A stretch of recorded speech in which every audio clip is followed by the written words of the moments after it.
greed the holy books condemn. But man's new religion surely does pretend to war and strife and a bitter end. So come all you who would die in sin, and drink the last from that bottle of gin.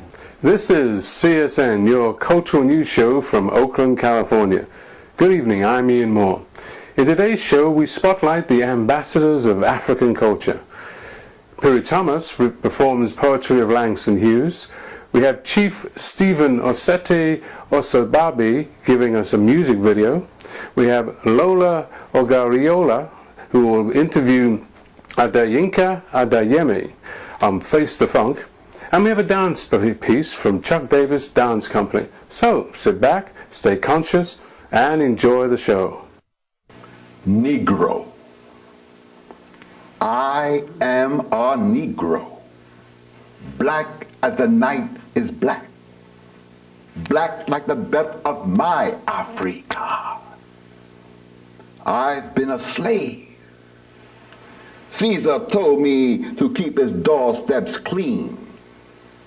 I brushed the boots of Washington. I've been a worker. Under my hands the pyramids rose. I made mortar for the Woolworth building. I've been a singer. All the way from Africa to Georgia, I carried my sorrow songs. I made ragtime. I've been a victim. The Belgians cut off my hands in the Congo. They lynch me still in Mississippi. I am a Negro. Black as the night is black. Black like the depths of my Africa.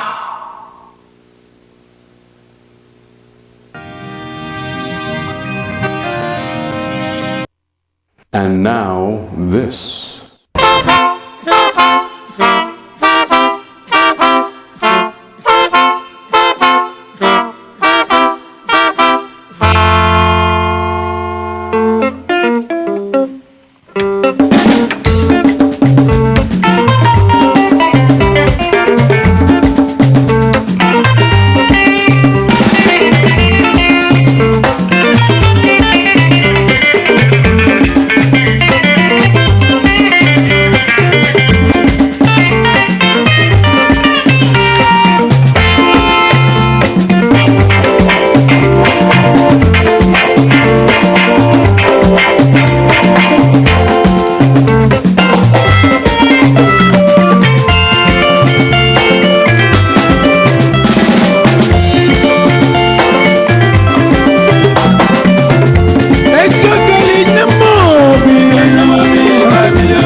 kanyi bili no.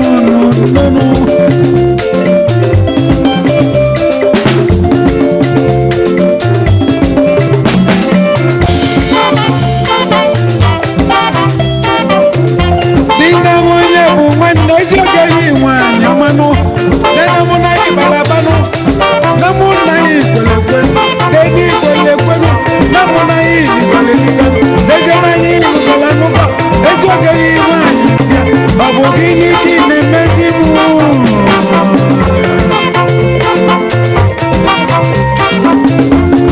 Shogeli mwanya. Malunda dina mwenye mwanya. Namuna ibakwala akano.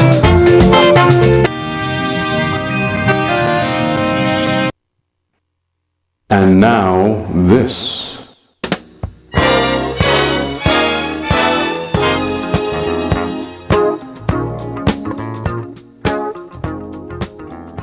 Hello everyone, my name is Lola Ogunriola and I'd like to welcome you to Face the Funk. Today I'd like to introduce you to an artist whose name is Adeyinka Adeyemi.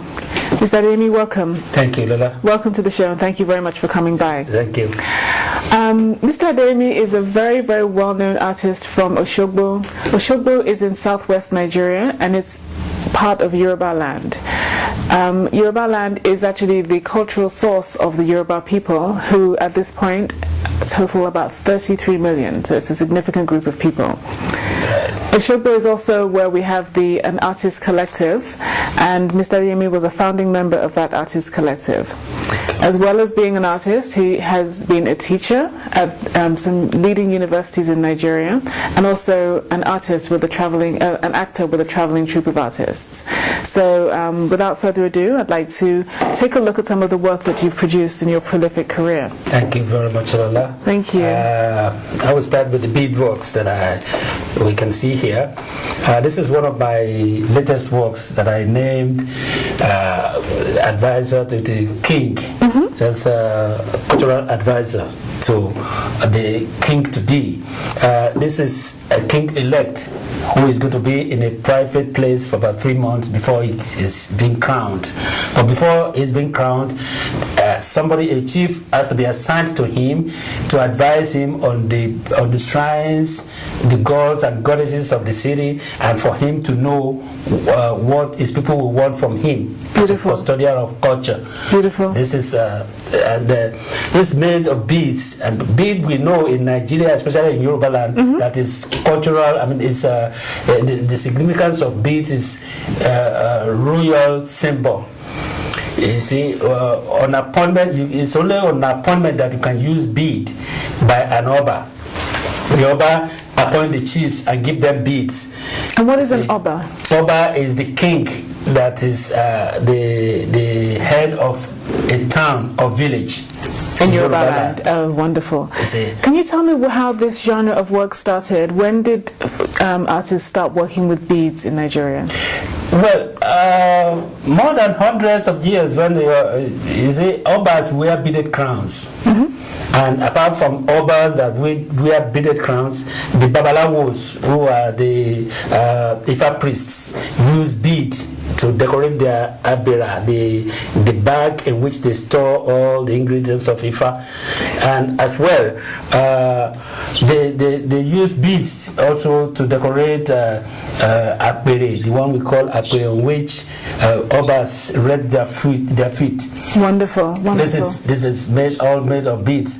So we thought of putting beads on board for people to see on decorative to turn it into artwork. To artwork. Wonderful. Yes, Can you late 60s. Great, wonderful. Can you tell me a little bit about this? Yeah, this one is called Olokun, the goddess of the sea. In this picture, we can see the Olokun is coming here to anchor this ship when they were in trouble. The ship was in trouble, so she came up to help them. And we believe that gods and goddesses love humankind, and they come to rescue us whenever we're in problem. So Olokun is the goddess of the sea? Olokun is the goddess of the sea. Does she have any other names that she's known by? Well, Yemoja, we can call Olokun, we can call Yemoja, we can call Olokun. is that this is different. Many people don't know the difference between Olokun and Yemoja. It's the same thing. I see. It's the same so there thing. is no difference. There is no difference. There is Oshun, there is Oba, and there is Oya. Oya is a goddess of the river Oya in Nigeria. We know where Oya, because the three of them were wives of Shango. Shango was the third Alaafin of Oyo in Yoruba kingdom. The three of them turned to rivers. Oba turned to river Oba in Iwo, and Oshun turned to Oshun River in Oshogbo. I see. And Oya turned to Oya River, which is a Niger state of Nigeria. That's wonderful. You see? And what can you explain to me? This is a different style of work. Yeah, this is batik on rice paper. Okay. Batik on rice paper. Batik can be made on cloth as well as it can be made on rice paper, because rice paper is so thick and can absorb water. So do you think that you chose it because rice paper is a better medium than just ordinary cloth? Of course, it's good. It's very good. In fact, it comes out better on rice paper than it is on cloth at times. You see, what I do is resist the areas that I want in a particular place on this with wax. This is a wax resistance method.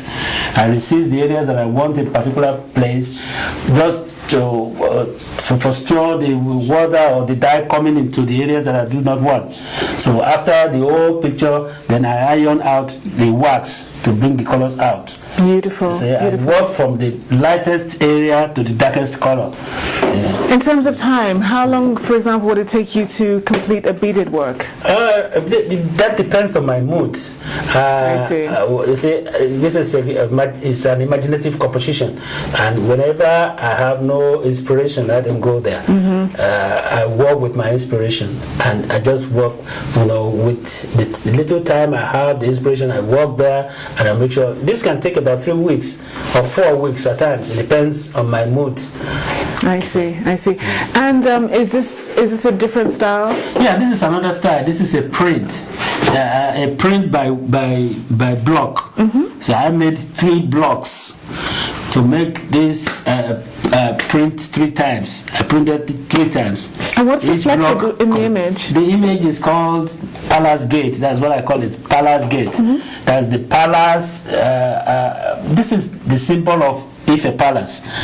Because the symbol of the palace in Ife is elephant. If you have the opportunity to go to Ife, you will see the elephant inscribed in one of the buildings, the palace gate. This is to show that when people are coming to visit the Oba, there are always palace drummers at the gate to welcome those who are coming to visit the Oba, and they will sound the message for the Oba to know that somebody is coming to visit. I see. And the musicians will say the oriki and the orile of the person coming, so that the Oba will know the background of that person coming to visit him. So what is an oriki? Can you explain that for us? Oriki is the ancestral name or story about what can I say about somebody's background. So it's an ancestral poem that each family has. Thank you very much. And it sort of describes their history, describes who they are and how they fit into the community. Yes. So when someone's coming to the palace, the drummers drum out the person's oriki. That's a very good way of passing information, because it tells people exactly who's coming. Who's coming? Wonderful. That is it. Yes.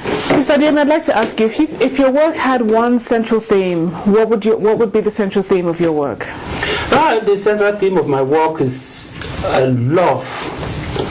I love the tradition of my people, and in Yoruba land we love one another so much, and our family is very strong, very, very strong.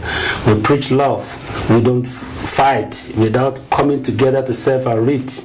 We served our misunderstandings before we decide to go out for other people to know what is going on in the family. We don't usually go to court. We call the elders together and we talk about our problems. Yeah, so it's an informal dispute resolution. So I would imagine that in this time, this troubled time in the world, that this is probably the reason why you're choosing this juncture to take your message around the world international. to push peace, because I want the world peace. I want people to come together to settle their problems and talk about it, have table discussion before going into war, before going into trouble. Wonderful. You see? Mr. Adeyemi, thank you very, very much. We wish you all the success in the world, and thank you for coming to see us at Face the Funk. Thank you. Thank you, everybody.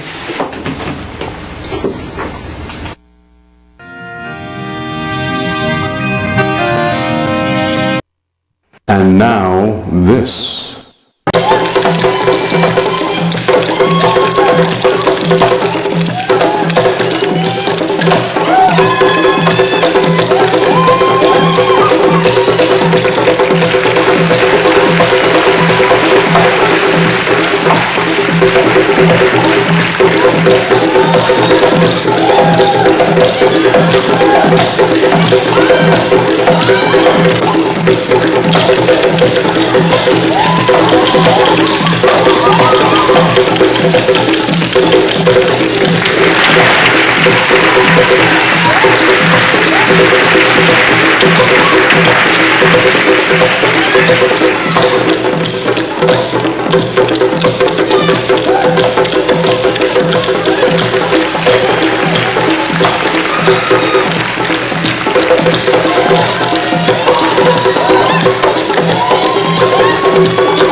Some years ago I went to Africa, and part of my experience was getting involved with the Muslim religion. I wrote a story which I put in a book called Culture Shock, which is the impetus for much of what I'm doing on the show now. So I'd like to just read a couple of paragraphs from this as a way of perhaps introducing people to the idea of going to Africa and exploring for themselves what Africa has to offer. The story is called The Road to Ramadan. The evening found me at the border between Burkina Faso and Ghana. A savanna thunderstorm flooded the sky. Not unlike the desert variety, the whole land was electric with the sounds and brightness of the performance. The driving rain, falling heavy and continuous, soaked me to the skin. Without any trees for shade, I turned my face to the sky and was baptized by the wild frontier land. I had come to Africa in 1974 on a journey of discovery. I hoped would help me shed the skin of discrimination that clothed me in London, England. Across Algeria, spanning the Great Sahara Desert, through Mali and Burkina Faso, my experiences had been a worthy aperitif to the adventures that lay ahead. If you're interested in this book, please get in touch on my webpage, www.cultureshocknews. Until next time, this is Ian Moore saying thank you for watching and take good care of yourselves.